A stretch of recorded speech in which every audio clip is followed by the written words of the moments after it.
The shocking benefits of vinegar in your diet.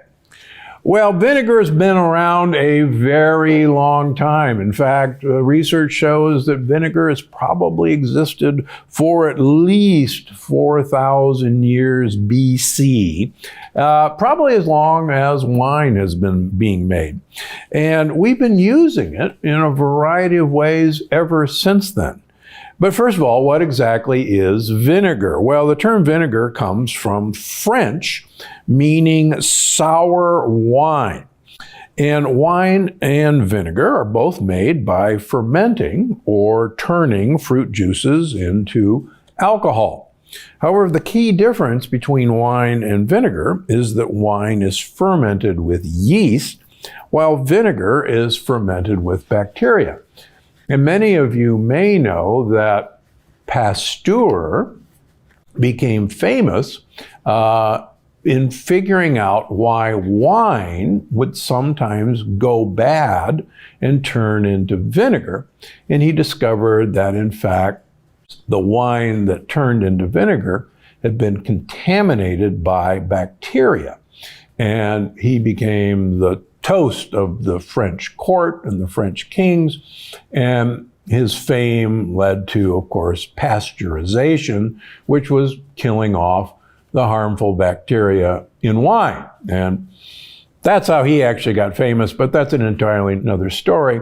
But vinegar, in a way, is bad wine. Now, wine yeast ferments the sugars in grape juice into alcohol, while bacteria can ferment the alcohol into acetic acid. And depending on the variety of what you're fermenting, you can get multiple other forms of vinegar, such as malic acid is in apple cider vinegar, as well as acetic acid, and so on. Now, the sour taste of vinegars actually comes from these acetic acids. Now, what's so important about acetic acid? Well, if you've read the Unlocking the Keto Code book, you know that acetic acid is one of the short-chain fatty acids that's so actually essential to your good health. The other short-chain fatty acid that I talk about extensively is butyrate or butyric acid. There's also another short-chain fatty acid called propionic acid or propionate. But these short-chain fatty acids are primarily the product of bacterial fermentation of sugars. And these short-chain fatty acids, and in this case acetic acid, have a variety of exciting host benefits in consuming them, because we now know that these are part of postbiotics. And these short-chain fatty acids are actually communication systems to our mitochondria, to our cells, that impart actually improvement in mitochondrial performance and are part of uncoupling mitochondria for improved mitochondrial health. So vinegars are an easy way to get the byproducts of fermentation into your diet without necessarily depending on the bacteria in your gut. As many of you know, most of us, our guts are a desert wasteland from years of antibiotics exposure, antibiotics in our food products, years of glyphosate exposure, Roundup, which has killed off most of our healthy bacteria. So that even many well-meaning people who say, well, I need to get more fiber in my diet because the fiber will make butyrate, will make acetate, will make propionic acid, and Dr. Gundry says I really need those. Most of us, unfortunately, don't have the proper set of bacteria to accomplish that job. So that's why vinegar is a really easy and tasty way of getting these short-chain fatty acids that you should be making into your diet. Okay, the big benefit of vinegar is as an uncoupler, as making your mitochondria work less hard, to make your mitochondria actually waste calories. And one of the things that you may have noticed on social media is that vinegars help with weight loss. Well, there's nothing magical and mystical about how this happens. Because vinegar contains these short-chain fatty acids, then these short-chain fatty acids uncouple mitochondria, making you actually waste energy.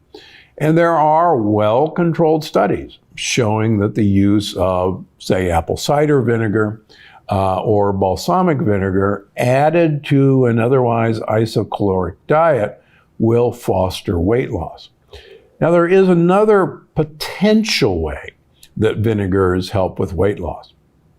Normally, after we eat something, food is kept in the stomach until all the protein that you ate in that food is digested. And the way the stomach determines whether all the protein has been digested is the acid in your stomach is used up in digesting the protein. And as the acid level in your stomach falls, that's a signal to open up the pyloric valve at the base of the stomach and let the food go into your duodenum and intestines. It's the drop in acid that triggers the opening of the pyloric valve. So one of the theories of why apple cider vinegar or vinegars may increase your feeling of fullness and may even lower blood sugar is that the acid load of eating that vinegar keeps the acid slightly higher in the stomach longer. And so you have a longer period where the stomach is full and not empty. And you have a longer period where the food contents of your stomach are put into the intestines where sugar is absorbed. So that's probably a secondary effect, but the big effect of vinegars that we now know is the short-chain fatty acid. Now, there's different vinegars, and that's kind of the fun thing about vinegars. There are multiple vinegars made from multiple sources. There's red wine vinegar, there's champagne vinegar, there's sherry vinegar. You name it, there's apple cider vinegar. You choose the vinegar, you're going to get a different flavor profile, and additionally, you're actually going to get a different polyphenol profile. Now, one of my personal favorites is aged balsamic vinegar. Now, it has multiple polyphenols, but perhaps most important, it is the most concentrated form of resveratrol that you can get. Now, most balsamic vinegars come from Modena, Italy, and I've visited multiple plants where balsamic vinegar is made. And fun fact, balsamic vinegar is traditionally made from only one form of grape, the Trebbiano grape. Balsamic vinegar, though, can be aged and concentrated.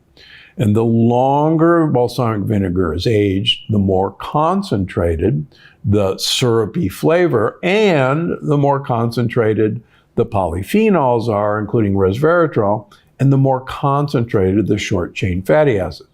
So always look for aged balsamic vinegar.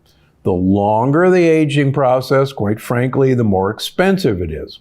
Now, I have no relationship with this company, but there is a wonderful company that makes aged balsamic vinegar, and it's remarkably reasonable. And it's called Napa Valley Naturals. And I'm sure their website will be inundated after this. Please don't buy it all because I need it. But they have 25-year aged balsamic vinegar that's thick and luscious. And what I like to do is, as you know, make a fake Coke by having balsamic vinegar, 1 or 2 tablespoons, and San Pellegrino sparkling water stirred around. It's going to be the best Coke you've ever had. And as you know, I was the one who actually started this trend many years ago. So great use of balsamic vinegar. Now, how about apple cider vinegar? Now, apple cider vinegar contains the mother, and the mother is actually the dead bodies of the yeast and bacteria. Now, what's so cool about these dead bodies is we now know that these dead cells carry information as if they were living yeast and bacteria. And the more we learn about the benefits of fermented foods, the more we're realizing that even though most fermented foods don't have active populations of bacteria or yeast, they still carry messages that are actually essential to increase our gut microbiome diversity, and they're actually essential of calming the immune system. So it's a win-win. So the mother is that good stuff that you really do want to incorporate. Now, there's a lot of trendy shots of balsamic vinegars, of apple cider vinegars. You got to be careful with these shots. So many of them have had added sugar because, quite frankly, a shot of vinegar is an acquired taste. And so many companies, to get you to think you're going to get the benefits of apple cider vinegar or other vinegars, will add sugar to the shot to get you more interested in consuming that. Also, the beverages that have apple cider vinegar in them, buyer beware. Make sure you look at the total carbohydrates per serving, not the total added sugars. Look at total carbohydrates per serving, and oftentimes you'll be surprised that this healthy beverage is actually a sugar bomb. Now, I love to use vinegars in salad dressings. I like to change. I've probably got 6 or 7 vinegars at any one time in my pantry, and I change almost every day. Here's a great mixture that's really easy to do. You take a 1/4 cup of apple cider vinegar, 1/3 cup of extra virgin olive oil, Dijon mustard, a little bit of honey, garlic, salt, and pepper. Put it in a blender or just shake it up, and make sure you're actually getting apple cider vinegar with the mother, if at all possible. And that's, look at it, contains the mother, will be on the label. Vinegar, as you know, is also great for household cleansing. You can put it in your laundry. Add 1/2 cup of distilled white vinegar into your washing machine's detergent compartment. Make your own multi-purpose cleanser. Use a 1-to-1 ratio of diluted vinegar and water and store it in a spray bottle. And what do I use it for? Clean out your coffee maker. It's great for dissolving calcium deposits. All right, vinegar. It's not just for breakfast anymore, huh? Believe it or not, have a vinegar and sparkling water with your breakfast. You'll get a kickstart to your day. I think you're going to love this next one. Vitamin D and sun exposure is critical to our functioning as a human being.